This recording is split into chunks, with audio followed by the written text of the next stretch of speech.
Okay, तो आज हम स्टार्ट कर रहे हैं ग्रेविटेशन। सबसे पहले आज पढ़ेंगे हम यूनिवर्सल लॉ ऑफ ग्रेविटेशन, जो कि न्यूटन ने दिया था। यूनिवर्सल लॉ ऑफ ग्रेविटेशन पता है किसी को? तो सबसे पहले ग्रेविटेशन लॉ क्या होता है? तो हम बोलते हैं कि पृथ्वी हम पर जो फोर्स लगाती है वही ग्रेविटेशन फोर्स है। बात सही है, पृथ्वी हम पे जो फोर्स लगाती है that is gravitational force. But क्या ऐसा है कि केवल पृथ्वी ही, ये अर्थ ही फोर्स लगा सकती है ग्रेविटेशन? नहीं, कोई भी दो मास, कोई भी दो ऑब्जेक्ट जिनके पास मास हो, और जो भी ऑब्जेक्ट है सबके पास मास होते हैं, राइट? तो कोई भी दो ऑब्जेक्ट जिनके पास मास हो वो आपस में एक दूसरे को अट्रैक्ट करते हैं, और वो अट्रैक्शन का फोर्स ग्रेविटेशनल फोर्स कहलाता है। Gravitation force is always a attractive force. Repulsion, this is not a repulsive force, right? ये बात समझ में आई आपको? ये ग्रेविटी कैसा फोर्स है? अट्रैक्टिव फोर्स है, फोर्स ऑफ अट्रैक्शन है ये, ठीक है? तो न्यूटन ने कैसे बताया?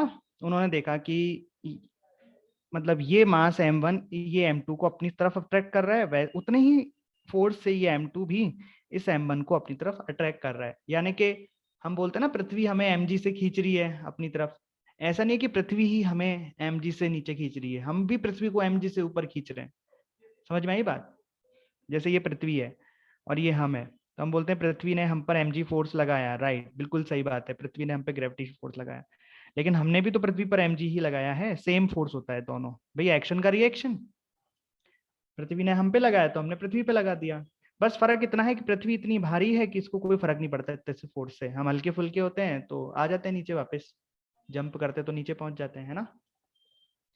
ऐसा।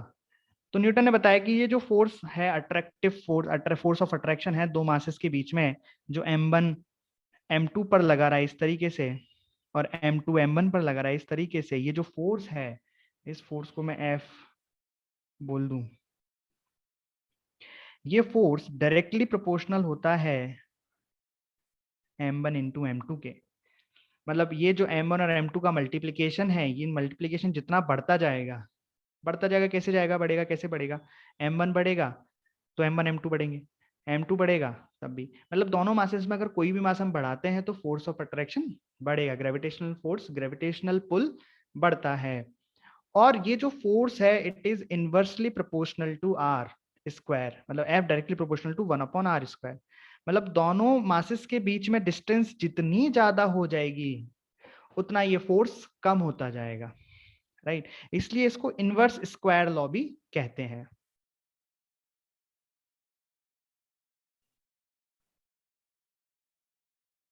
Inverse square law. तो आर क्या है यहाँ पे? दोनों मासेस के बीच की डिस्टेंस। m1 m2 क्या है? दोनों मासेस। तो मैं यहां से कह सकता हूं कि force is directly proportional to m1 m2 अपॉन r², राइट? अच्छा, अब ये जो प्रोपोर्शनलिटी है ये हटेगी और एक कांस्टेंट आएगा, और वो कांस्टेंट आप सभी जानते हो क्या होता है। प्रोपोर्शनलिटी हटती है, कांस्टेंट आता है capital G. Capital G m1 m2 अपॉन r²। समझ गए ये क्या आया है? फोर्स का मैग्नीट्यूड। ये क्या फोर्स है? m1 m2 पर लगा रहा है, उतना ही फोर्स m2 m1 पर भी लगा रहा है। ये फोर्स कितना है? g m1 m2 अपॉन r²। यहाँ पे कैपिटल जी, ध्यान रखना, ये स्मॉल जी नहीं है। स्मॉल जी अलग चीज होती है, कैपिटल जी अलग चीज होती है। स्मॉल जी का मतलब है गुरुत्वीय त्वरण, मतलब ग्रेविटेशनल एक्सेलरेशन, ग्रेविटी भी जिसको बोल देते हैं, स्मॉल जी, जिसकी वैल्यू पृथ्वी के पास, अर्थ के पास, सरफेस के पास 9.8 मीटर पर सेकंड स्क्वायर होती है। लेकिन कैपिटल जी क्या है? ये यूनिवर्सल कांस्टेंट है, यूनिवर्सल ग्रेविटेशनल कांस्टेंट जी, जिसकी वैल्यू होती है 6.67 into 10⁻11 newton meter square upon kg²। समझे? 6.67 इंटू 10⁻11। तो सोचो कितना छोटा है ये वैल्यू, 10⁻11। जब इस वैल्यू को यहाँ रखेंगे तो ये फोर्स कितना छोटा हो जाएगा। इसलिए ग्रेविटेशनल फोर्स बहुत छोटा होता है हमारे लिए। जैसे मैं और आप हैं, हम दोनों के बीच में ग्रेविटेशनल पुल है, बट वो बहुत छोटा है क्योंकि हम बहुत छोटे छोटे मास हैं। लेकिन पृथ्वी बहुत बड़ा मास है, इसलिए वहां पे ग्रेविटेशनल पुल दिखाई देता है। उसकी वजह से जो ग्रेविटेशनल फोर्स लगता है हम पे पृथ्वी की वजह से, वो दिखाई दिखाई देता है इन द सेंस फील होता है कि हाँ, हम जब हम जंप करते हैं तो वापस नीचे आते हैं, समझ में आता है कि कोई हमें खींच रहा है, राइट। अच्छा, तो ये हो गई मैग्नीट्यूड की बात। हाँ, अगर मैं ऐसा बोल दूं कि देखो m1 ने m2 पर लगाया, तो इसको मैं बोल सकता हूं force on two due to 1, force on two due to 1, और इसको मैं बोल सकता हूं force on 1 due to 2, right. पर इन दोनों के मैग्नीट्यूड क्या रहेंगे? सेम रहेंगे, because they are action reaction, right, बराबर मैग्नीट्यूड ऑफ बराबर एफ। तो इनके मैग्नीट्यूड सेम है, बट डायरेक्शन कैसी है? डायरेक्शन ऑपोजिट है, राइट। m1 ने m2 पर लगाया, m2 ने m1 पर लगाया, ग्रेविटेशनल फोर्स ग्रेविटेशनल पुल कितना लगाया? gm1m2 upon r square. r क्या है? दोनों मासेस के बीच की डिस्टेंस। ये फोर्स हमेशा दोनों को मिलाने वाली लाइन के अलोंग ही होगा। क्या ये बात समझ में आई जो मैंने बोला? कि ये जो फोर्स है जो दो मासेस के बीच में लग रहा है, ये दोनों को मिलाने वाली लाइन के अलोंग लगता है। जैसे ये लाइन है तो इसके अलोंग लगेगा, ठीक है। और ये जो हमने फॉर्मूला लिखा है gm1m2 अपन r स्क्वायर, ये फोर्स केवल, ये फॉर्मूला केवल दो पॉइंट मासेस के लिए ही वैलिड रहेगा। समझ में आई बात? जैसे हमने सबसे पहले पढ़ा था सेंटर ऑफ मास का फॉर्मूला, याद करो, m1x1 plus m2x2 plus m3x3 upon m1 plus m2 plus. तो ये फॉर्मूला केवल पॉइंट मासेस के लिए था, लेकिन जब मासेस बड़े हो गए तो हमें इंटीग्रेट करना पड़ा था, राइट। वैसे जब हमने मोमेंट ऑफ इनर्शिया निकालना सीखा था, तो वहां पे स्मॉल मास के लिए, पॉइंट मास के लिए फॉर्मूला था M R square plus m2r2 का स्क्वायर, राइट। लेकिन जब ऑब्जेक्ट बड़े हो गए थे तो हमको एलिमेंट लेके इंटीग्रेट करना पड़ा था। वैसे ये जो फोर्स का फॉर्मूला दिया न्यूटन ने, ये हमें दो पॉइंट मास के बीच में लगने वाले ग्रेविटेशनल पुल का फॉर्मूला दिया। अब इस पॉइंट मास की जगह आप कुछ बड़ा सरफेस लेते हो, कोई रॉड लेते हो या रिंग लेते हो या कुछ भी लेते हो, तो वहां पे आपको इंटीग्रेट करना पड़ेगा। ये बात समझ में आई क्या? ये बहुत इंपॉर्टेंट बात है। क्या इंपॉर्टेंट बात है? कि ये जो फॉर्मूला है ग्रेविटेशनल फोर्स का, ग्रेविटेशनल पुल का, ये जो फॉर्मूला है, this formula valid only for 2 point masses।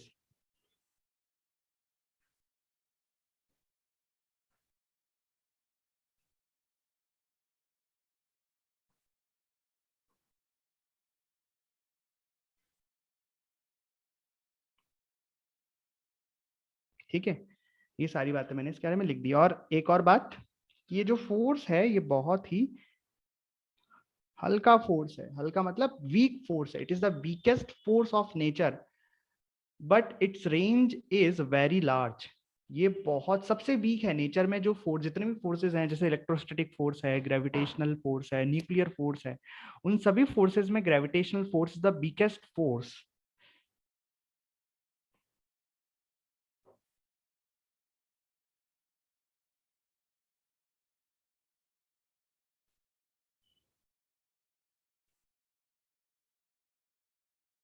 but its range is very large।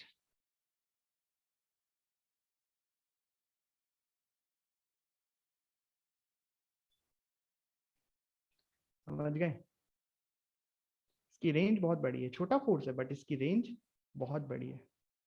चलिए कुछ इंपॉर्टेंट पॉइंट्स इसके बारे में।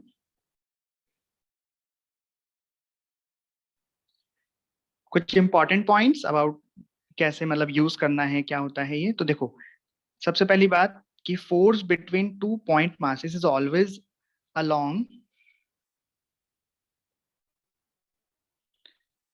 Line joining them and it's attractive in nature. ये बात समझ में आई क्या? मतलब मैं एग्जांपल लेता हूं कि मान लो दो मासेस इस तरीके से, दो पॉइंट मास ऐसे और एक मान लो इधर ऐसे। तो ये तो पक्का है कि जो फोर्स होगा वो अट्रैक्शन का होगा। This is attraction force, gravitational pull भी कहते हैं। बट ये फोर्स किधर लगेगा? तो दोनों पॉइंट को मिलाने वाली लाइन के अलोंग लगता है हमेशा, दो पॉइंट मासेस के बीच में। समझ में? ब्लड अट्रैक्शन ऐसे ऐसे ऐसे नहीं होगा, जो लाइन मिलाई है उसके अलोंग होगा। ऐसा नहीं इधर कर दो, हमेशा जो लाइन मिलाई है उसके अलोंग होगा। भाई बात समझ में आई भाई ये वाली? बोलो, कोई दुख दर्द समस्या कुछ तो नहीं इसमें? दूसरी बात, it does not depend on medium between them. इसका क्या मतलब है? इसका मतलब है कि मान लो कि ये दो पार्टिकल्स थे पहले, जो ऊपर दिए ना हमने, ये पार्टिकल्स थे, राइट। अभी इन पर कितना फोर्स लग रहा है? अभी इन पर फोर्स लग रहा है एफ एफ। इस पे फोर्स लग रहा है एफ, ये उस पे लगा रहा है और वो इस पे लगा रहा है, राइट। ग्रेविटेशनल फोर्स एफ लगा रहे हैं। बट हमने क्या किया कि इस सिस्टम को, ये जो दो मास का सिस्टम है, इस मास को हमने एक कंटेनर में रख दिया, और कंटेनर में कोई लिक्विड था, हमें नहीं पता कौन सा लिक्विड था, बस था कोई लिक्विड। मतलब कोई भी लिक्विड हो सकता है, कोई भी मीडियम हो सकता है। हमने इस पूरे सिस्टम को किसी फ्लूइड में, किसी मीडियम में भर दिया इसको। तो बताओ, अब दोनों मासेस के ऊपर जो एक दूसरे पर ये ग्रेविटेशनल फोर्स लगा रहे थे, क्या ये फोर्स चेंज हो जाएगा? नहीं होगा। यही तो है कि does not depend on medium between them. ये उस मीडियम पे डिपेंड नहीं करता है, आप चाहे दोनों मासेस को हवा में रखो या पानी में रखो या कहीं और रखो, जो ग्रेविटेशनल पुल आ रहा था वो तो उतना ही आएगा। तभी तो तभी तो आप सोचो कि जैसे कई बार हम क्वेश्चन करते हैं, आगे करेंगे फ्लूइड वगैरह में, हमने किसी ब्लॉक को पानी में डुबो रखा है या किसी फ्लूइड में डुबो, तो यहाँ पे भी mg, हम mg ही लगाते हैं, कुछ और नहीं लगाते हैं। जो ग्रेविटेशनल पुल है अर्थ की वजह से, वो mg ही रहेगा।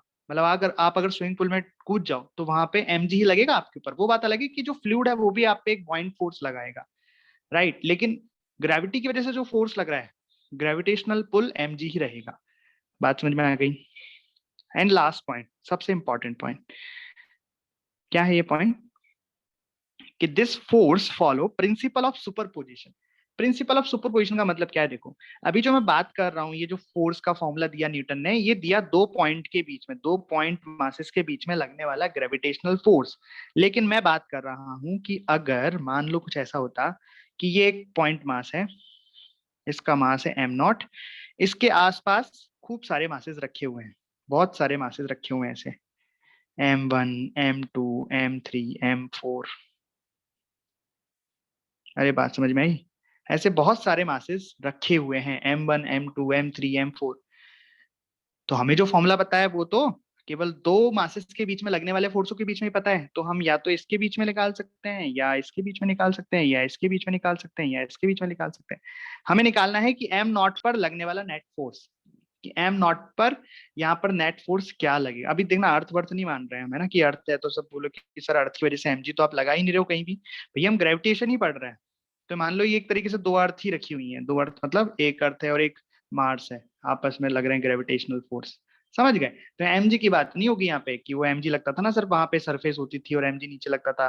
ये चैप्टर उनसे बड़ा है भाई। अभी तक तो हम जो भी काम करते थे, गाड़ी चलाते थे, ब्लॉक चलाते थे, सरफेस पे चलाते थे, इसलिए mg लग जाता था। हम बात करेंगे इस चैप्टर में प्लैनेट्स की, कि एक प्लैनेट दूसरे प्लैनेट पे कितना फोर्स लगा रहा है, राइट। अरे बात समझ में आई आपको कुछ? तो ऐसे मान लो कि यहाँ पे ये अर्थ है, अर्थ के पास पास बहुत सारे प्लैनेट्स हैं, ऐसे घूर के देख रहे हैं अर्थ को। तो अर्थ पर लगने वाला नेट ग्रेविटेशनल पुल कितना होगा?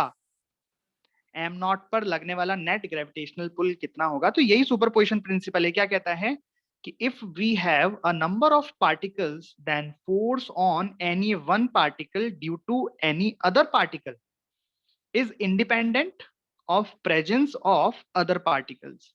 समझना है क्या कह रहा है? ये कह रहा है कि अगर यहाँ पे मान लो बहुत सारे पार्टिकल्स हैं, तो किन्हीं दो पार्टिकल्स के बीच में लगने वाला ग्रेविटेशनल फोर्स, किन्हीं दो पार्टिकल्स के बीच में लगने वाला ग्रेविटेशनल फोर्स जो अदर पार्टिकल्स प्रेजेंट हैं उनसे इंडिपेंडेंट होगा। मतलब ये जो वन नाम का जो मास था, ये एम नॉट वाले मास पर जितना ग्रेविटेशनल पुल लगा रहा था, वो उतना ही लगाएगा। ये तीनों, मतलब ये तीन जो मासेस हैं, वो हो चाहे ना हो, से इस वन को कोई फर्क नहीं पड़ेगा। मतलब इस वन और एम नॉट के बीच में जो अट्रैक्शन है, वो उतनी ही रहेगी जितनी होनी चाहिए। बात समझ में आई? इन तीनों के होने या नहीं होने से इन दोनों के अट्रैक्शन पर कोई भी फर्क नहीं पड़ेगा, राइट। ये तो यहां तक की बात हो गई। And the net force on any particle, जैसे एम नॉट पर लगने वाला नेट फोर्स क्या होगा? Is vector sum of individual forces due to all other particles. मतलब जितने ये अदर पार्टिकल्स हैं, ये सभी इस पर जितना जितना अपना इंडिविजुअल इंडिविजुअल इंडिविजुअल फोर्सेस लगाएगा, उन सभी का जो नेट वेक्टर सम होगा दैट इज नेट फोर्स। बताओ बात क्लियर है? जैसे बात एम नॉट पर वन अपनी तरफ एक अट्रैक्टिव फोर्स लगाएगा दैट इज F1। ओके, ये 2 यहां पर इसकी तरफ फोर्स लगाएगा दैट इज F2। ओके, ये 3 यहाँ पे अपनी तरफ एक फोर्स लगाएगा दैट इज F3, और ये 4 इसको अट्रैक्ट करेगा दैट इज F4। ये F1 F2 F3 F4 कहां से निकलेंगे? Gm1 M2 upon R square वाले फॉर्मूले से। ठीक है, लेकिन एम नॉट पर लगने वाला जो नेट फोर्स होगा F net force on M naught, वो कितना होगा? F1 vector plus F2 vector plus F3 vector plus F4 vector plus F4 vector. आई बात समझ में? ये है प्रिंसिपल ऑफ सुपरपोजिशन। क्वेश्चन करेंगे अभी इसके पर, क्या है आपको ये समझ में आया?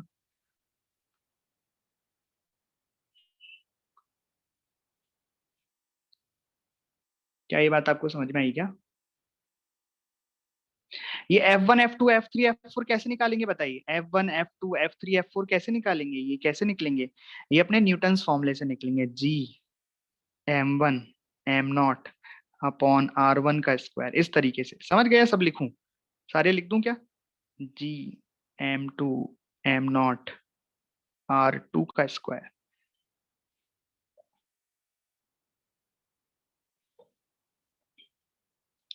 तो ये क्या है बेसिकली? F1 M1 और M नॉट के बीच में लगने वाला अट्रैक्शन, होने वाला अट्रैक्शन। ठीक भाई, समझ गए? चलो, तो ये पॉइंट है, अभी इसके क्वेश्चंस करेंगे। बस एक चीज और पढ़ लेते हैं इसमें, gravitational law in vector format. देखो अभी जो मैंने आपको क्वेश्चन किया, वो सॉरी क्वेश्चन क्या किया, अभी मैंने जो आपको कॉन्सेप्ट बताया, जो फॉर्मूला बताया, देखो यहाँ पे बड़े बड़े मैग्नीट्यूड के साइन लगा रखे हैं ना, मतलब ये जो फोर्स है, ये फोर्स का मैग्नीट्यूड है। अभी मैंने आपको वेक्टर में नहीं कराया है, वेक्टर तो आप खुद ही समझ जाओगे कि हाँ भाई, ये इसको ऐसे अपनी तरफ खींचेगा तो this is the direction, this is the magnitude, right. लेकिन एक इसका वेक्टर फॉर्मेट और होता है, उसमें हम सीधा वेक्टर फॉर्मेट में आंसर निकालते हैं, मैग्नीट्यूड और डायरेक्शन की अलग अलग बात नहीं करते हैं, कंबाइंड बात करते हैं। ठीक, तो कुछ इस तरीके से कि मान लो ये है M1 मास और ये है R दूरी पर M2 मास। ठीक, क्या पढ़ रहे हैं हम? Gravitational law, gravitation law in vector form. चलिए, तो इस तरीके से, राइट। तो हमें निकालना है force on two due to one. Force on two due to one क्या फाइंड करना है हमें? Force on two due to one हमें फाइंड करना है, force on two due to one. देखो मैंने वेक्टर लगाया, मतलब इसका वेक्टर फॉर्मेट में फाइनल आंसर निकालना है कि प्रॉपर क्या होता है। प्रॉपर का मतलब, वेक्टर का मतलब क्या होता है, भूल तो नहीं गए? वेक्टर का मतलब क्या होता है कि magnitude, magnitude into direction. Direction को हम यूनिट वेक्टर भी कहते हैं, याद है? कैप से प्रेजेंट करते हैं। जैसे अगर मैग्नीट्यूड को डायरेक्शन से मल्टीप्लाई कर दिया जाता है तो क्या बन जाती है? वो वेक्टर बन जाती है। मैग्नीट्यूड को डायरेक्शन से मल्टीप्लाई कर दिया जाता है, डायरेक्शन का मतलब है यूनिट वेक्टर। अगर आप मैग्नीट्यूड को इसके यूनिट वेक्टर से मल्टीप्लाई कर दोगे तो वेक्टर बन जाएगा। मतलब आपको निकालना है force on two due to one, one की वजह से दो पर लगने वाला फोर्स का वेक्टर। तो पहले मैग्नीट्यूड निकालो और उसको डायरेक्शन से मल्टीप्लाई कर दो, सिंपल, राइट। ओके, तो देखो हमें फोर्स निकालना है दो पर लगने वाला, तो दो पर लगने वाला फोर्स क्या हो जाएगा? This is the force. इस तरफ से ऐसे लगेगा फोर्स,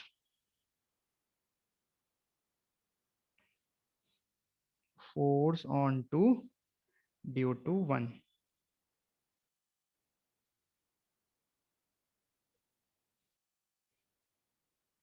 ठीक है, तो जिसकी वजह से फोर्स लगता है उसको हम बोलते हैं सोर्स, सोर्स मास। और जिस पर हम फोर्स काउंट कर रहे हैं उसको बोलते हैं टेस्ट मास। टेस्ट कर रहे हैं ना इसको, टेस्ट मतलब जांच पड़ताल कर रहे हैं। किस पे जांच पड़ताल कर रहे हैं? M2 के ऊपर जांच पड़ताल कर रहे हैं। M2 पर कितना फोर्स लगेगा वो निकाल रहे हैं। किसकी वजह से? M1 की वजह से। तो ये हो गया सोर्स मास। ठीक है भाई। तो अब देखना ध्यान से। और M1 से M2 को मिलाने वाला वेक्टर क्या हो गया? M1 से M2 को मिलाने वाला वेक्टर मतलब ये 1 है ना। M1 को अपन ने 1 बोला है और M2 को अपन ने सेकंड मास बोला है। ठीक है। तो M1 से M2 को जो मिलाने वाला वेक्टर है, ये वाला वेक्टर यहां से लेके यहां तक वाला, इस वेक्टर को हम कैसे बोलेंगे? R21 vector.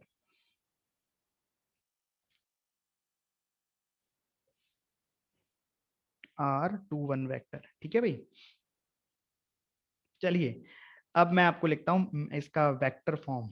तो मैग्नीट्यूड कितना हो जाएगा? मैग्नीट्यूड तो अभी न्यूटन ने हमें लिखना सिखाया था। आए थे ना न्यूटन जी, उन्होंने बोला कि देखो बेटा ऐसे लिखते हैं मैग्नीट्यूड। तो क्या है मैग्नीट्यूड? जी M1 M2 डिवाइडेड बाय, और जो ये डिस्टेंस है यहाँ से यहाँ तक की, 1 से 2 तक की डिस्टेंस है, डिस्टेंस कितनी है? R21। ये वेक्टर है ना R21 वेक्टर, इसका जो मैग्नीट्यूड होगा दैट इज डिस्टेंस। तो मैग्नीट्यूड ऑफ R21 वेक्टर का स्क्वायर, ये क्या हो गया? ये हो गया मैग्नीट्यूड किसका? फोर्स का। Into direction. अब डायरेक्शन किसकी लिखोगे? अब देखो फोर्स, देखो R21 की डायरेक्शन क्या है? ये जो वेक्टर है इसकी डायरेक्शन है R21। तो जो फोर्स है इसके अपोजिट डायरेक्शन में है, फोर्स इसके अपोजिट डायरेक्शन में, तुम क्या लिखेंगे direction? Minus of R21, minus of R21 vector. Right. लेकिन डायरेक्शन तो कैप होती है, तो हम कैप लगाएंगे यहाँ पे कि unit vector of R minus of R21 vector. जिसको ये चमका हो वो लिख दे कि हाँ भाई सर ये हमें चमक गया है, ये हमें समझ में आ गया है, ये आंसर हो गया। अब आप बोलोगे सर ये कैप वेप क्या है? तो भैया ये हम बहुत बार बातें कर चुके हैं, एक बार और बताता हूँ कि R21 रिप्रेजेंट कर रहा है दिस वेक्टर को, इज इक्वल टू मैं लिख सकता हूँ magnitude of R21 vector into R21 cap. सही बात है। तो यहां से R21 कैप कितनी निकाल लूंगा? R21 कैप बराबर कितना आ जाएगा? R21 वेक्टर डिवाइडेड बाय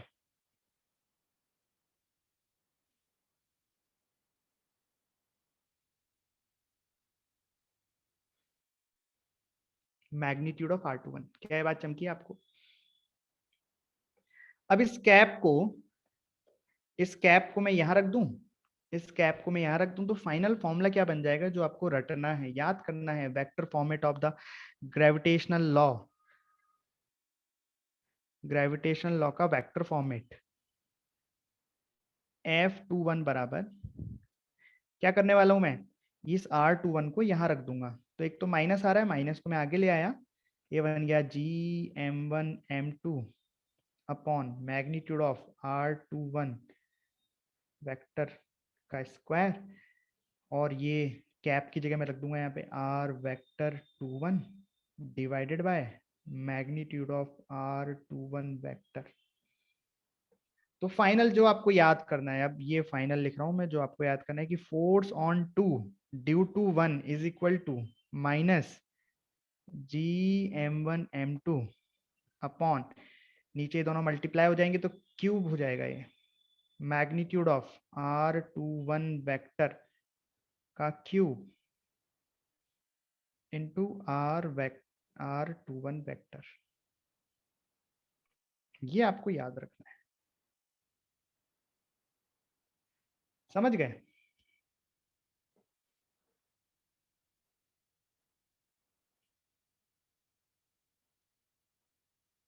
ये आपको याद रखना है। ये कहलाता है इसका वेक्टर फॉर्म। कराता हूँ इस पे सवाल कि कैसे करते हैं, सभी सवाल कराता हूँ, बट ये समझ में आया आपको? फॉर्मूला समझ में आया?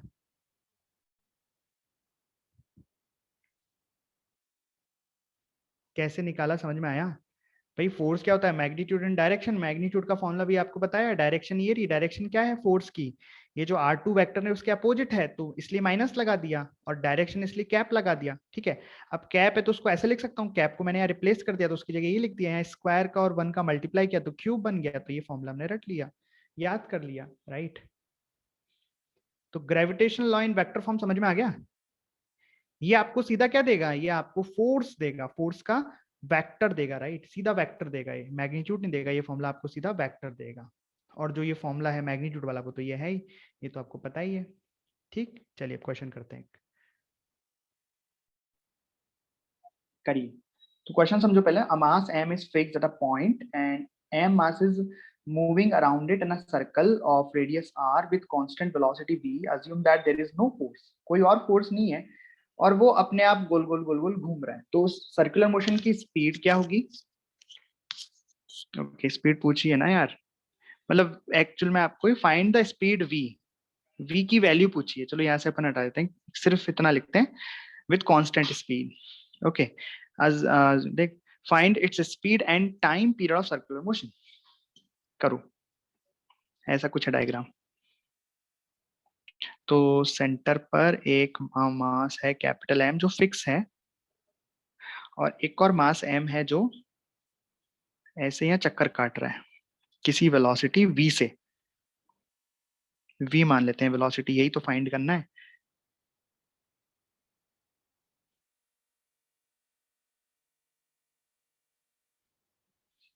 रेडियस r है, कैसे करें बताओ।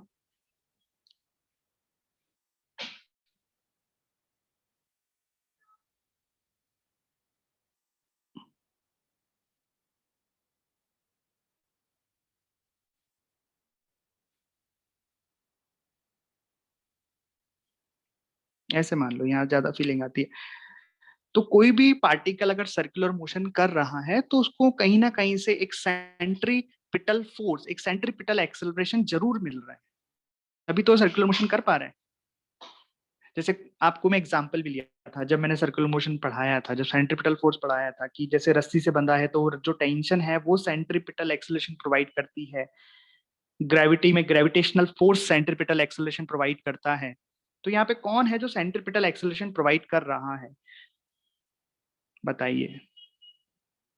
ग्रेविटेशनल फोर्स, ग्रेविटेशनल फोर्स है जो यहाँ पे सेंट्रीपिटल एक्सेलरेशन कह लो या सेंट्रीपिटल फोर्स प्रोवाइड कर रहा है, राइट। तो बेसिकली हम यहाँ लिखेंगे क्या होता था वहां पे, centripetal is equal to M V square upon R, right. F net बराबर M V square upon R, यही होता था।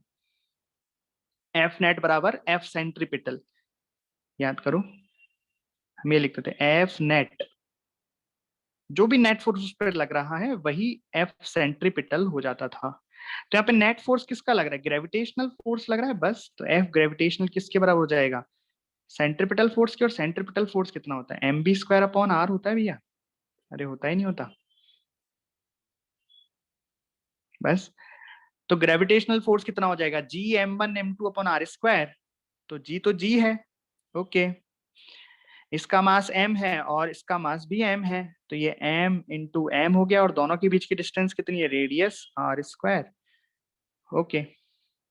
और सेंट्रीपिटल फोर्स कितना हो गया, आप सेंट्रीपिटल फोर्स किसका लिखेंगे, किस पे लग रहा है सेंट्रीपिटल फोर्स, इस मास m पे जो कि घूम रहा है, गोल गोल गोल गोल चक्कर काट रहा है, तो इसका मास है m, वेलोसिटी मान लेते हैं v, M V square, radius कितनी है घूमने की r। सॉल्व करो इसको, r से r गया, एक m से एक m गया, तो v बराबर आ गया यहाँ पे under root G M upon R. क्या ये बात आपको समझ में आई।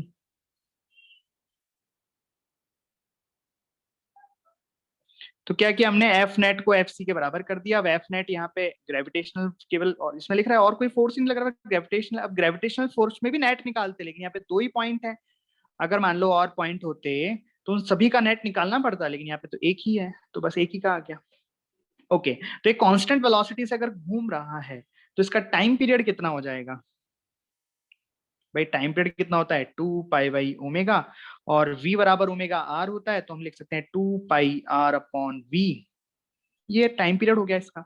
और वेलोसिटी हमने निकाली दी है, तो सॉल्व करो इसको, ये हो गया 2 पाई r अपॉन v, तो ये हो गया √r/gm, राइट?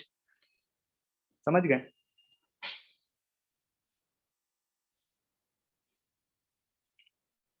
सिंपल।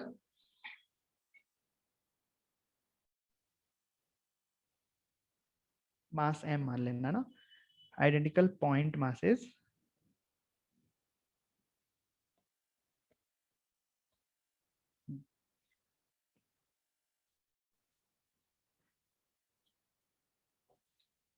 और दोनों के बीच में डिस्टेंस d मान लेंगे अपन। तो डायग्राम बना देता हूं मैं। तो ऐसे दो पॉइंट मासेस हैं, दोनों का मास m है और दोनों के बीच में डिस्टेंस है d। ठीक है, अब करो। तो ये सेंटर, अपने सेंटर ऑफ मास को सेंटर मान के गोल गोल घूम रहे हैं। सेंटर ऑफ मास को सेंटर मान के गोल गोल घूम रहे हैं। अब यहाँ अच्छी बात यह है कि मैंने दोनों मासेस सेम लिए हैं। अगर मैंने दोनों मासेस सेम लिए हैं तो सेंटर ऑफ मास इनका बीचों बीच आएगा। ये बात आपको समझ में आई? अदरवाइज आपको सेंटर ऑफ मास निकालना पड़ता। कैसे निकालते, याद है? R1 बराबर m2d upon m1 plus m2, R2 बराबर m1d upon m1 plus m2। ठीक है, लेकिन अच्छी बात क्या है यहाँ पे कि यहाँ पे जो सेंटर ऑफ मास होगा वो बीचों बीच होगा, क्योंकि दोनों मासेस सेम है।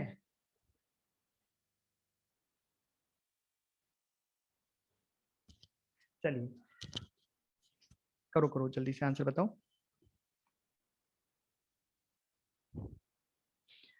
तो कुछ इस तरीके की बातें हो जाएंगी, देखना।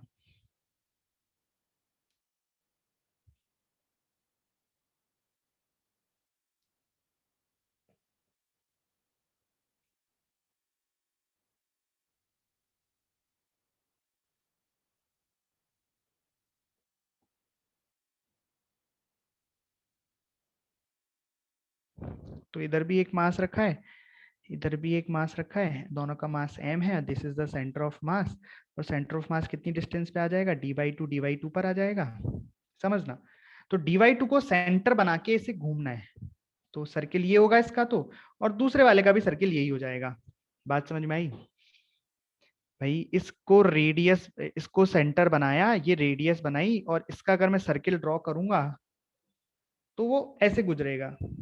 मतलब दोनों पार्टिकल यहाँ पे सेम सर्कल पे ही घूमेंगे, क्योंकि दोनों की रेडियस सेम है, सेंटर सेम है, रेडियस सेम है। लेकिन अगर यहाँ पे सेंटर ऑफ मास बीचों बीच में नहीं होता तो ये कुछ शिफ्ट हो जाता, उस केस में ये दोनों अलग अलग रेडियस में घूम रहे होते हैं।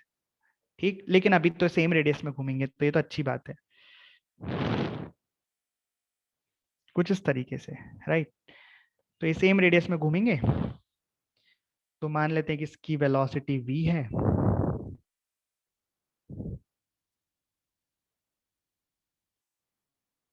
और इसकी वेलोसिटी भी v रहेगी। क्यों रहेगी वेलोसिटी भी? रेडियस सेम है। बताइए वेलोसिटी कितनी आएगी?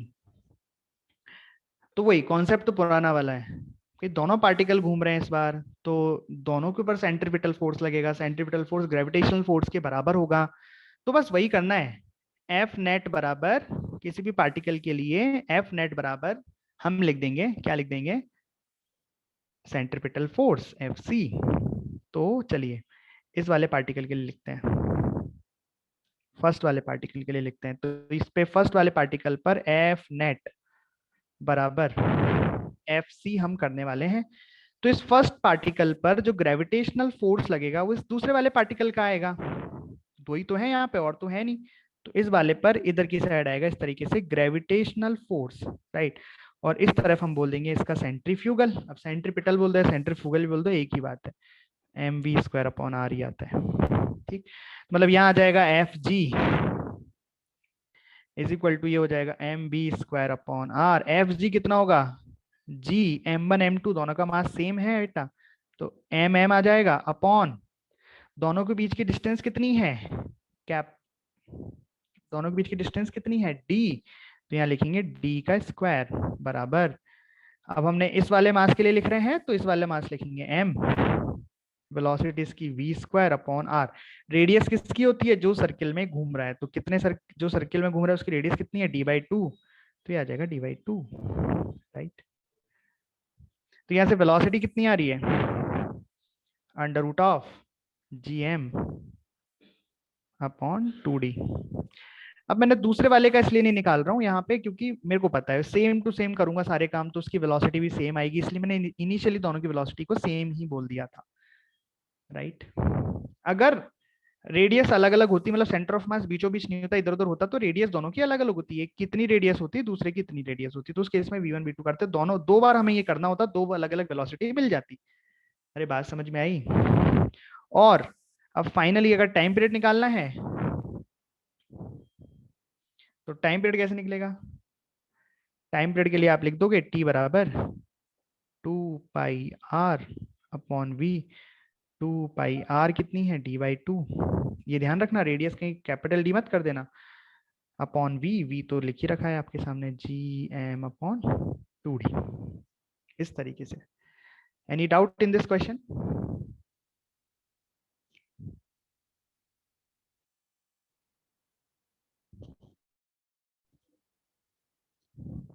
Any doubt in this question?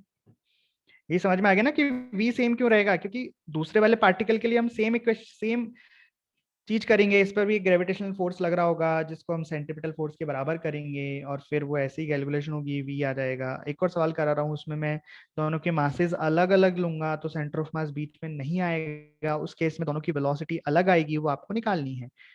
करें एक और सवाल?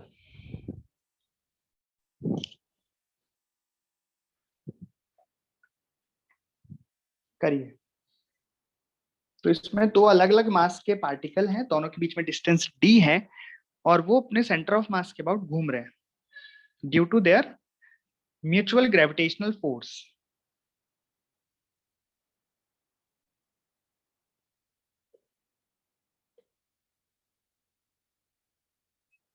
एक का मास m1, एक का मास m2, दोनों के बीच में डिस्टेंस है d।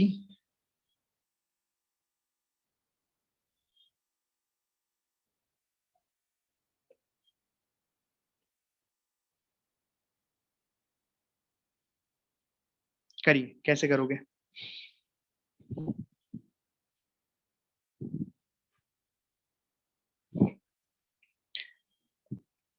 करने का तरीका सेम है, बट यहाँ पे एक चीज बस एक्स्ट्रा करनी पड़ेगी आपको, सेंटर ऑफ मास की पोजीशन आपको निकालनी पड़ेगी। सेंटर ऑफ मास क्योंकि यहाँ पे बीचों बीच में नहीं होगा, ये बात तो समझ में आ रही है ना आपको कि सेंटर ऑफ मास बीचों बीच में नहीं होगा, या ये बात समझ में नहीं आ रही है?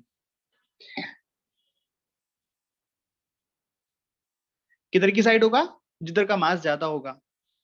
मान लेते हैं m1 ज्यादा है, तो बेसिकली सेंटर ऑफ मास निकाल लेते हैं सबसे पहले। तो मान लो सेंटर ऑफ मास ये रहा, तो m1 से जो सेंटर ऑफ मास की दूरी है वो है r1, और m2 की सेंटर ऑफ मास से दूरी मान लीजिए r2। तो r1 r2 मैं साइड में निकाल देता हूँ, इसकी बहुत जरूरत पड़ने वाली है, मतलब जब भी जरूरत पड़ेगी हम यहाँ से कॉपी कर लेंगे।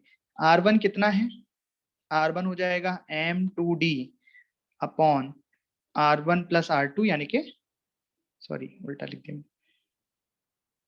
Yes m2d upon m1 plus m2, and r2 हो जाएगा आपका m1d अपॉन, इस r1 r2 में तो किसी को डाउट नहीं है ना, बाकी बात बाद में। r1 r2 में तो किसी को डाउट नहीं है ना। चलिए, अब यहाँ पे जो m1 घूमेगा उसका आप सर्कल ड्रॉ कर लो। m1 किस पाथ पे घूमेगा, m1 इस सेंटर ऑफ मास को सेंटर बनाते हुए, इस सेंटर ऑफ मास के को सेंटर बनाते हुए घूमेगा, तो इस तरीके से घूमेगा। इसकी रेडियस कितनी हो जाएगी, r1 रेडियस में घूमेगा, ठीक है। तो ये r1 रेडियस में घूम लिया ऐसे, समझ गए? ये क्या है, ये तो है m1 का सर्कल, m1 इस तरीके से घूम रहा है, और m2 कैसे घूम रहा है, m2 ऐसे घूम रहा है। m2 ने क्या है, m2 की रेडियस कितनी है, m2 की रेडियस है r2, तो इस तरीके से ये r2 रेडियस में घूम रहा है m2, तो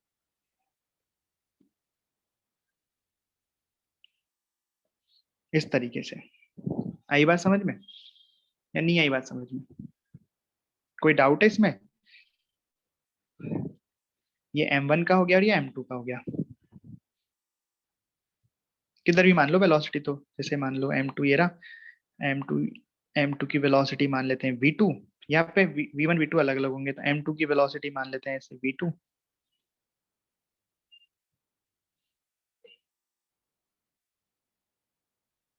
ठीक है, और इसकी वेलोसिटी मान लेते हैं v1।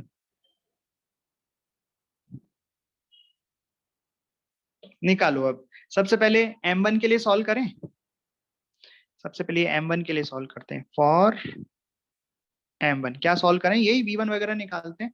तो हमसे पूछा क्या क्या वो भी निकालते हैं। तो हमसे सबसे पहले पूछा है angular velocity of each particle, तो m1 के लिए अपन सब कुछ सॉल्व करते हैं, m1 के लिए अपन एंगुलर वेलोसिटी फाइंड करते हैं। तो वापस से सब चीज लिखने की जरूरत तो नहीं है कि एफ नेट बराबर एफ सेंट्रीपिटल, एफ नेट हो जाएगा यहाँ पे ग्रेविटेशनल फोर्स जो बराबर हो जाएगा M V square upon R के, M V square upon R के लिए भी लिख सकते हैं या एम ओमेगा स्क्वायर आर भी लिख सकते हैं। और यहाँ पे जो ग्रेविटेशनल फोर्स होगा तो केवल दो ही पार्टिकल हैं तो यही एक दूसरे पर लगाएंगे, लिख दूं डायरेक्ट कि जो वन पर लगने वाला ग्रेविटेशनल फोर्स होगा, जो वन पर लगने वाला ग्रेविटेशनल फोर्स होगा कितना होगा, वो होगा जी m1 m2 upon D square, right, क्योंकि दोनों के बीच में डिस्टेंस डी है, बराबर इसको किसके बराबर कर दे हम, सेंट्रीफ्यूगल फोर्स के, सेंट्रीपिटल क्या होता है, सेंट्रीफ्यूगल सेंट्रीपिटल फोर्स क्या बोलता था, M V square upon R या एम ओमेगा स्क्वायर आर, दोनों लिख सकते हैं। ओके, तो ये किसकी बात कर रहे हैं हम, मास m1 की बात कर रहे हैं, तो मास किसका आएगा, m1 का आएगा। ओमेगा बात करेंगे तो ओमेगा भी किसकी आएगी, 1 की, तो इसलिए ओमेगा 1 लिख दिया, और रेडियस भी किसकी आएगी, 1 की, तो r1 लिख दिया। अब इसे हमें सॉल्व करना है, इसको सॉल्व करना है तो हमें r1 की वैल्यू यहाँ पे पुट करनी होगी। जल्दी से r1 की वैल्यू पुट करो और ओमेगा 1 की वैल्यू निकालो। करें, देख लेते हैं, जल्दी से करते हैं। तो ये हो गया, देखो m1 से m1 गया और r1 की वैल्यू पुट करो, तो सबसे पहले तो ओमेगा 1 लिख लेता हूँ यहाँ से, ओमेगा 1 का स्क्वायर कितना आ गया, ये आ गया जी m2 upon D into r1, ठीक है। अब r1 की वैल्यू डाल देते हैं, तो ये हो गया जी m2 अपॉन डी, r1 की वैल्यू अलग कलर से डालेंगे, r1 कितना है m2d upon m1 plus m2, तो यहाँ लिखेंगे हम m2d upon m1 plus m2, तो m2 से m2 गया, ये आ गया g upon D square m1 plus m2,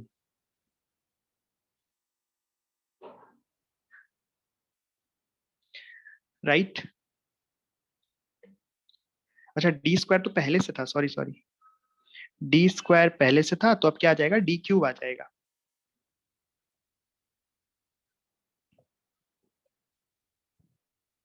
समझ गए क्या, तो ओमेगा 1 की वैल्यू कितनी आई समझ गए, ओमेगा 1 कितना आ गया फाइनली, ये आ गया under root of G m1 plus m2 divided by D cube.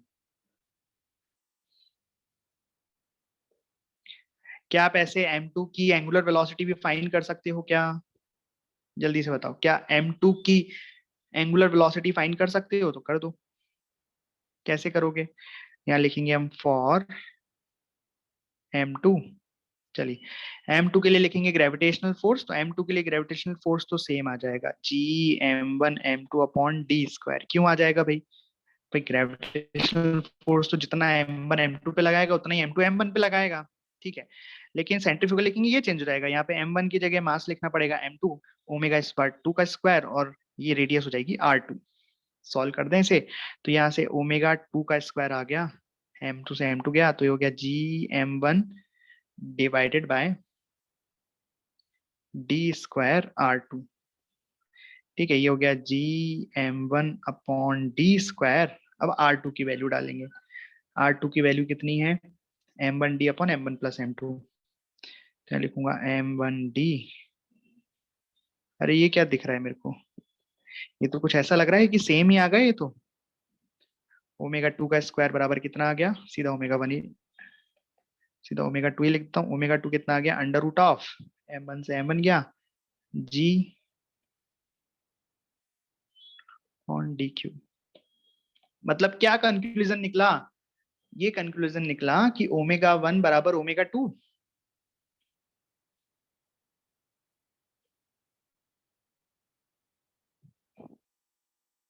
अच्छा बताओ, एंगुलर वेलोसिटी सेम आ गई इनकी, तो क्या इनकी v1 v2 भी सेम हो जाएंगे, हाँ कि ना?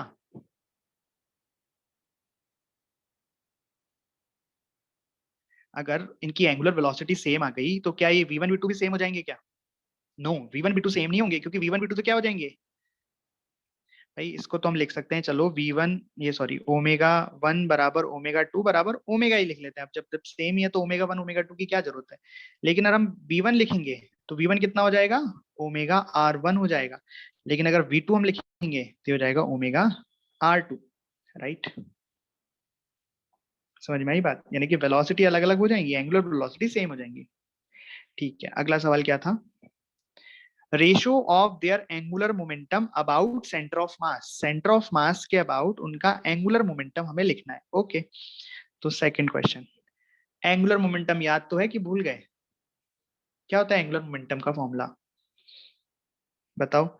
कि जैसे अगर कोई पार्टिकल इस तरह से रेडियस r में घूमे, उसके पास वेलोसिटी v हो, मास m हो, तो क्या लिखते हैं इसका angular momentum, M V R लिखते हैं या नहीं लिखते हैं? और अगर ओमेगा के टर्म में लिखना चाहे तो क्या लिख सकते हैं, v बराबर ओमेगा आर, तो M omega square, sorry v बराबर ओमेगा आर एन, तो एम ओमेगा आर स्क्वायर लिख सकते हैं, नहीं लिख सकते हैं? ये तो मैंने रिवीजन करा दिया आपको।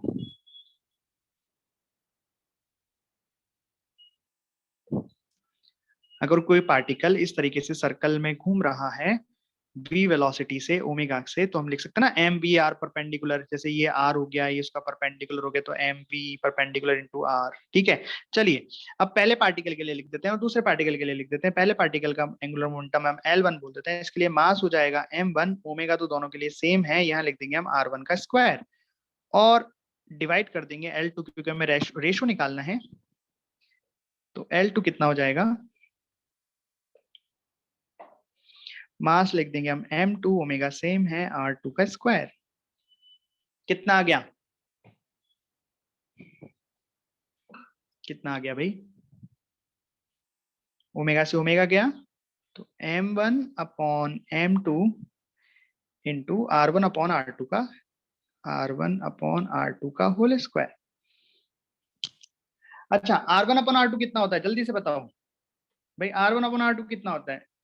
हम जानते हैं r1 r2 ये होता है, तो r1 अपॉन r2 कितना होता है भाई,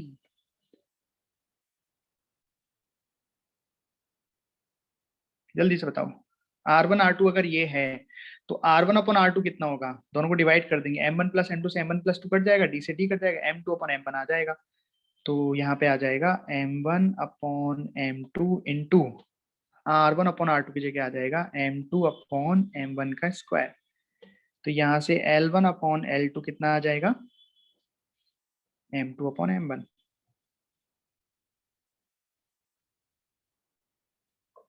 समझ गए? और थर्ड क्वेश्चन क्या था, ratio of kinetic energy, ratio of kinetic energy बताना है। ओके, तो काइनेटिक एनर्जी कैसे लिखेंगे पहले वो बता देता हूँ। भाई सिंपल तो है, एक पार्टिकल है जो सर्कुलर मोशन में घूम रहा है, तो हम कैसे लिखते हैं, हाफ एम बी स्क्वायर लिखते हैं। अगर v को ओमेगा आर के टर्म में लिख दें तो हम लिख सकते हैं हाफ एम, v बराबर कितना होता है ओमेगा आर, तो लिख सकते हैं ओमेगा स्क्वायर आर स्क्वायर। चलिए, तो काइनेटिक एनर्जी फर्स्ट पार्टिकल की कितनी हो जाएगी, डिवाइडेड बाय सेकंड पार्टिकल की। तो फर्स्ट पार्टिकल की काइनेटिक एनर्जी हो जाएगी हाफ, मास है m1, ओमेगा तो ओमेगा ही है, r1 का स्क्वायर, और दूसरे पार्टिकल की हो जाएगी हाफ, मास 2, ओमेगा सेम है, r2 का स्क्वायर। ये बचा m1 upon m2, r1 upon r2 का होल स्क्वायर, ये तो वही आ गया यार। तो k1 अपॉन k2 भी कितना आ जाएगा, m2 अपॉन m1। समझ गए ना क्या किया, यहाँ पे हमने r1 अपॉन r2 को रख दिया m2 अपॉन m1। कैसे रखा, अभी अभी तो सिखाया यहाँ से। बताओ हो गया पूरा सवाल, कोई डाउट इसमें आपको?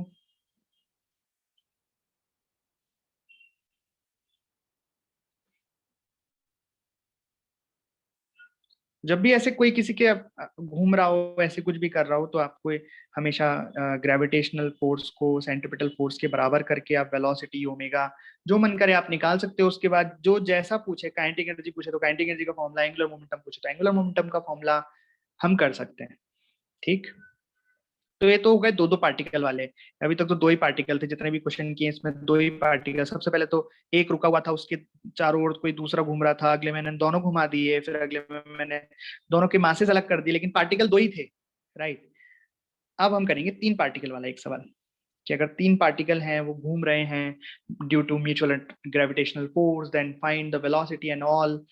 चलिए करते हैं।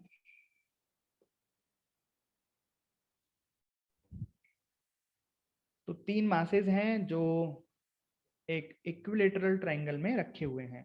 देयर आर थ्री मासेस जो कि इक्विलेटरल ट्रायंगल बना रहे हैं इस तरीके से, उसके वर्टेक्स पर तीनों मासेस रखे हुए हैं।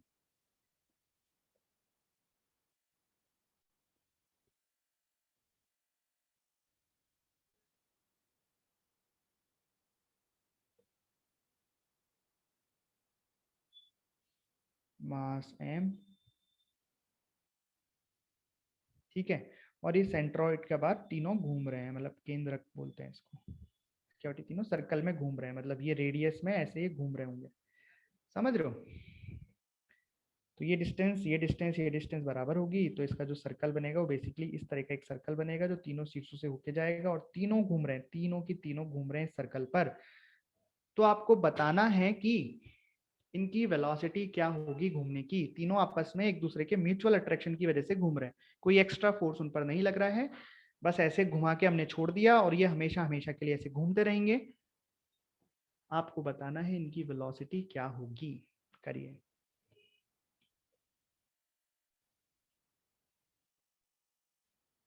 करने का तरीका सेम है, एफ नेट बराबर एफ सेंट्रिपिटल। यहाँ एफ नेट केवल ग्रेविटेशनल फोर्स होगा, बस अंतर इतना है कि इस बार ग्रेविटेशनल फोर्स एक चार्ज की जगह दो चार्जों का होगा, उसका आपको नेट निकालना पड़ेगा। तो बेसिकली सवाल और कुछ नहीं है, नेट ग्रेविटेशनल फोर्स निकालने का सवाल है। तो पहले मैं आपको नेट ग्रेविटेशनल फोर्स निकाल के दिखाता हूं किसी एक पॉइंट पर, फिर हम बाकी का क्वेश्चन कर लेंगे। ठीक है, तो नेट ग्रेविटेशनल फोर्स मैं आपको निकाल के दिखाता हूं किसी एक पॉइंट पर। आप बताओ किस पे निकाल के दिखाऊं, इस पर या इस पर? अच्छा एक बात, तीनों पर ग्रेविटेशनल फोर्स जो भी नेट फोर्स आएगा, जैसे इस पार्टिकल पर कोई नेट आया या इस पार्टिकल पर नेट आया, इस पार्टिकल पर जो भी नेट फोर्स आएगा वो सेम रहेगा या अलग अलग रहेगा तीनों पर? फर्स्ट क्वेश्चन मेरा ये है कि तीनों पार्टिकल्स पर जो नेट फोर्स ग्रेविटेशनल का आएगा, बच्चे कुछ दोनों चार्जों की, दोनों मासेस की वजह से, वो सेम आएगा या अलग आएगा? अच्छा आप कह रहे हो सेम आएगा, ओके चलो सेम आएगा, वेरी गुड। लेकिन अगर ये मास मैं यहाँ पे m1 m2 और m3 कर दूं, अगर मैं मास यहाँ पे m1 m2 m3 कर दूं, m की जगह, तो बताइए किसी भी पार्टिकल पर जो नेट ग्रेविटेशनल फोर्स आएगा अदर टू मासेस की वजह से, वो सेम आएगा डिफरेंट आएगा? सेम ही आएगा। मासेस के सेम होने से या अलग होने से फोर्स के मैग्नीट्यूड पर कोई फर्क नहीं पड़ेगा, बिकॉज देखो ध्यान से देखो, मैं मासेस की बात नहीं कर रहा हूं, मैं एक जनरल बात कर रहा हूं। देखना कि मान लो हम इस पर नेट फोर्स निकालना चाहते हैं, हमारा टारगेट है ये वाला मास जिस पर हम नेट फोर्स निकालना चाहते हैं। तो इस पर ये वाला मास अपनी साइड अट्रैक्शन का लगाएगा कि भाई तू इधर आ जा, ये बोलेगा नहीं तू इधर आ जा, दो फोर्सेस आएंगे F1 और F2, राइट, और इनका रिजल्टेंट आएगा जो भी आएगा। ठीक है, ओके मान लो आ गया। अब हम टारगेट करते हैं इस वाले को, है ना? तो जितना ये इस पर लगा रहा था उतना ही ये इस पर लगाएगा। अरे बात समझ में आई, उतना ही ये इस पर लगाएगा और ये इस पर कुछ लगाएगा, जितना भी लगा रहा था, राइट। तो उसको हमने F1 माना था, तो ये भी F1 हो जाएगा, इसको F3 बोल दो कुछ, तो इस पर रिजल्टेंट कुछ आ जाएगा इस तरीके से। ठीक, और अब इसकी बात करते हैं, तो ये उस पर उतना ही लगाएगा और ये उस पर उतना ही लगाएगा, मतलब ये F2 लगा रहा था, ये F3 लगा, तो रिजल्टेंट आ जाएगा। तो एक दूसरे के कारण जो फोर्सेस लग रहे हैं वही तो बाद में नेट लग रहे हैं, तो सभी पे सेम ही आएंगे। भाई एक्सटर्नल कोई फोर्सेस नहीं, तो अगर हम तीनों को सिस्टम मान लें तो नेट फोर्स कितना होने वाला है? जीरो होने वाला है, इंटरनल फोर्स जीरो होने वाले हैं। और इंटरनल फोर्स जीरो कब होंगे? जब सारे फोर्स एक दूसरे से कट जाएं।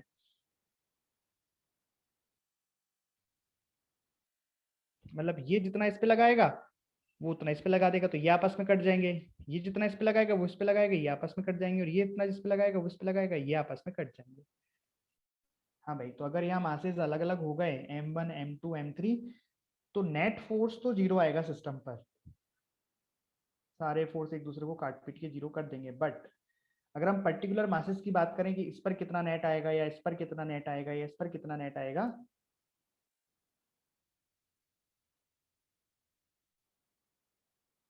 तो वो अलग अलग आ सकते हैं। ठीक है, चलिए अपन वापस मुद्दे पर आते हैं। हमें यहाँ पर m1 m2 m3 पर फोर्सेस निकालने हैं। नहीं, हमारे तो तीनों मासेस सेम है, तो किसी पर भी फोर्स निकालेंगे सेम ही आएगा। ठीक, तो हम टारगेट करते हैं इस वाले मास को। इस पर लगने वाला नेट फोर्स हम देखते हैं। तो एक इक्विलेटरल ट्रायंगल है, तो सभी के बीच में डिस्टेंस सेम होगी। मान लेते हैं सभी के बीच में डिस्टेंस a होगी। तो ये वाला मास इस मास को अपनी तरफ अट्रैक्ट करेगा, तो इस पर लगने वाला फोर्स इस तरीके से होगा। इसको बोल देते हैं हम F। और F की वैल्यू कितनी आ जाएगी? ये आएगी Gmm/a²। राइट। अब वैसे ही ये वाला जो मास है इस मास को अपनी तरफ अट्रैक्ट करेगा इस तरीके से। और इसकी वैल्यू भी कितनी आ जाएगी, इसका मैग्नीट्यूड भी कितना आ जाएगा फोर्स का? Gmm/a²। तो इसको भी हम नाम F दे देते हैं। ठीक, दोनों के बीच में एंगल कितना हो जाएगा? 60 degree, because this is equilateral triangle. तो रिजल्टेंट एफ नेट आ जाएगा। और रिजल्टेंट एफ नेट कैसा आ जाएगा? यहाँ पे आ जाएगा ये हम बोल देते हैं एफ नेट। तो बता दिए यहाँ पे एफ नेट कितना आ जाएगा। कैसे निकालें एफ नेट? याद है वो रिजल्टेंट निकालने का formula? √a² + b² + 2ab cos theta.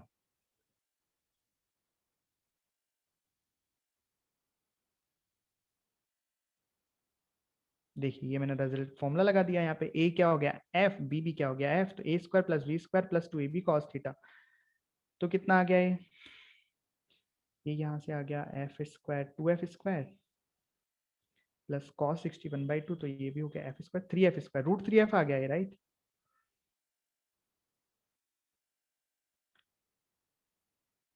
F net कितना आ गया? √3f।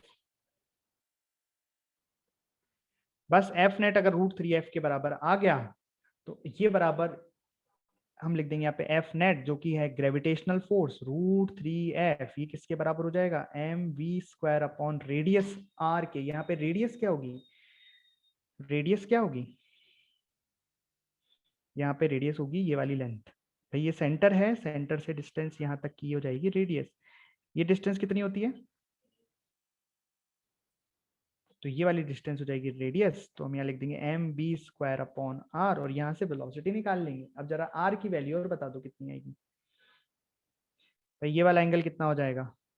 30 डिग्री। और ये डिस्टेंस कितनी होगी? a/2। तो हम लिख सकते हैं r cos 30 बराबर a/2।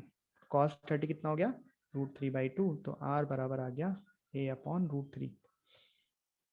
तो r की जगह आप पुट करोगे a/√3, से बन जाएगा √3f बराबर mv² a/√3। और f कितना है? Gm²/a²। तो हो गया √3 Ga² बराबर mv²/a√3। तो फाइनल आंसर वेलोसिटी का कितना आ गया? √Gm/a। समझे?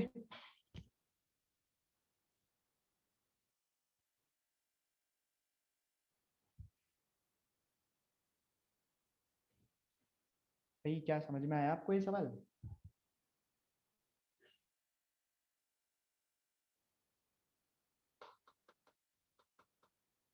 कोई डाउट तो नहीं है इसमें?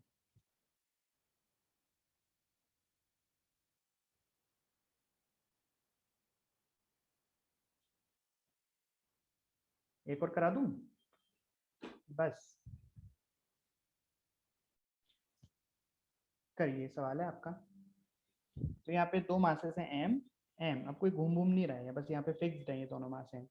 और इसके एंगल बाइसेक्टर मतलब बीचों बीच से परपेंडिकुलर डिस्टेंस एक्स पर एक मास कैपिटल एम रखा है। इस कैपिटल एम मास पर नेट ग्रेविटेशनल फोर्स क्या होगा इन दोनों मासेस की वजह से, ये आपको निकालना है। मतलब बेसिकली ये वाला मास इससे अपनी तरफ अट्रैक्ट करेगा, ये वाला मास बोलेगा कि नहीं मेरी तरफ आ जा, तो नेट फोर्स इस पर कितना लगेगा, कहीं बीच में लगेगा रिजल्टेंट, वो आपको निकालना है कि कितना लगेगा। ठीक है, बहुत आसान है, कर दें, 2 मिनट लगेगी, कर दो चलो, 2 मिनट से भी कम समय लगेगा इसमें, तो कर दो भैया।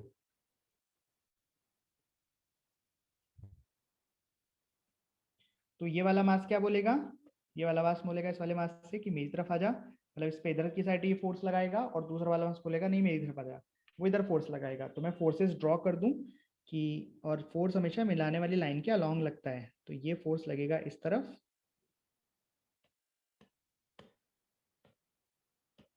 मान लो इस फोर्स को मैं एफ नाम दे रहा हूँ, इस फोर्स को मैंने क्या नाम दिया, एफ नाम दिया।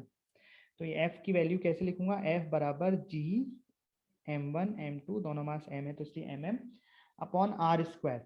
आर कितना है, दोनों के बीच की डिस्टेंस, दोनों के बीच में जो हमने डिस्टेंस निकाली उसका स्क्वायर, दोनों के बीच में डिस्टेंस कितनी आएगी, ये आएगी, तो बता सकता है ये बीच में जो आर आएगी वो कितनी आएगी, आर बराबर under root of X square plus D square का स्क्वायर करना है, तो ये बन जाएगा X square plus D square. तो ये एफ आ गया। इस वाले मास ने जो इस वाले मास पर फोर्स लगाया वो एफ है, ग्रेविटेशनल फोर्स की वैल्यू मैंने साइड में निकाल के रख ली।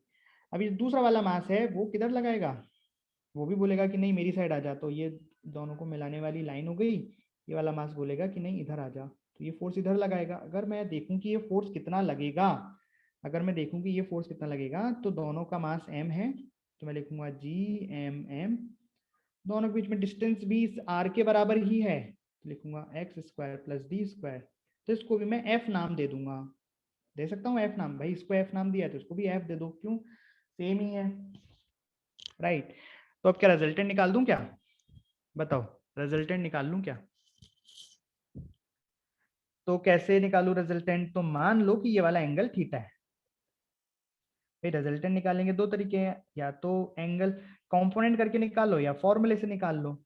तो अगर ये एंगल थीटा है तो मैं सिमेट्री से कह सकता हूं कि ये वाला एंगल भी थीटा होगा, होगा कि नहीं होगा भाई, अगर ये एंगल मैंने थीटा माना है तो सेम राइट एंगल ट्रायंगल इधर बन रहा है, वो एंगल भी थीटा होगा।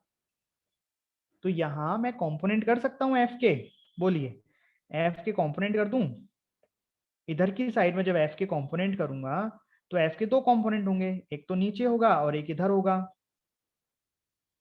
और जब दूसरी साइड में एफ के कंपोनेंट करूंगा तो उसमें भी दो कंपोनेंट होंगे, एक नीचे होगा और एक इधर होगा, इधर वाले कंपोनेंट आपस में एक दूसरे को कैंसिल आउट कर देंगे, नीचे वाले कंपोनेंट जुड़ जाएंगे। क्या ये बात आपको समझ में आई कि नीचे वाले कंपोनेंट एक दूसरे से जुड़ जाएंगे, नीचे वाले कंपोनेंट जुड़ के कितने आ गए, 2f cos थीटा, यही आपका एफ नेट हो गया।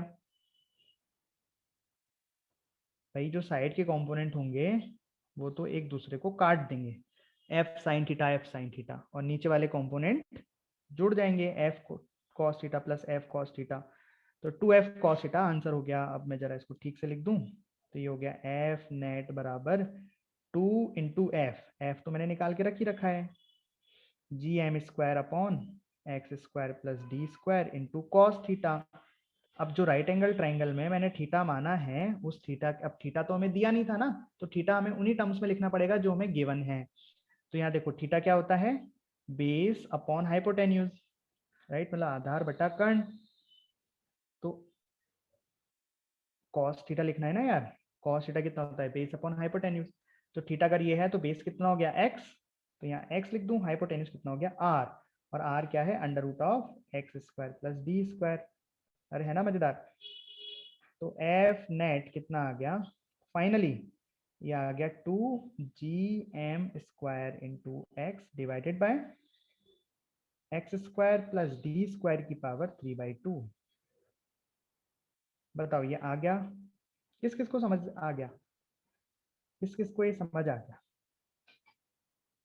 क्या किया मैंने, इस वाले मास की वजह से फोर्स इधर लगेगा, उस फोर्स की वैल्यू लिख ली आई, इस वाले मास की वजह से फोर्स लगेगा, फोर्स की वैल्यू इधर आई, दोनों मास दोनों ही फोर्सेस सेम आए बिकॉज मैंने सारे मासेस सेम लिए थे, राइट। इनकी वजह से जो कंपोनेंट आया वो कंपोनेंट नीचे आया, वो जुड़ गया, साइड वाले कंपोनेंट कट गए, एफ साइन थीटा, मैंने ये थीटा मान लिया अपने मन से, तो आंसर हमें 2f cos थीटा मिल गया। आप बोलोगे सर आपने यही थीटा क्यों माना, ये थीटा भी तो मान सकते थे, तो मान लो, तब भी सेम आंसर आएगा। cos थीटा की वैल्यू मैंने ट्रायंगल्स को देख के लिख दी और फाइनली आंसर हमें मिल गया। Any doubt? तो होमवर्क के लिए क्वेश्चन है आपके लिए कि बताओ, अब देखो यहाँ पे ये तो फिक्स है डी डी, एक्स वेरिएबल है, मतलब यहाँ मास को हम कितना भी ऊपर नीचे ला सकते हैं, तो आपको एक्स की वो वैल्यू फाइंड करनी है, फाइंड एक्स सच दैट, या फॉर विच एक्स की वो वैल्यू फाइंड करनी है कि दिस फोर्स यानी F net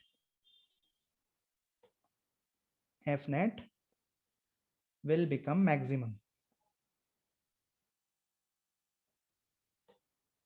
f net will become maximum।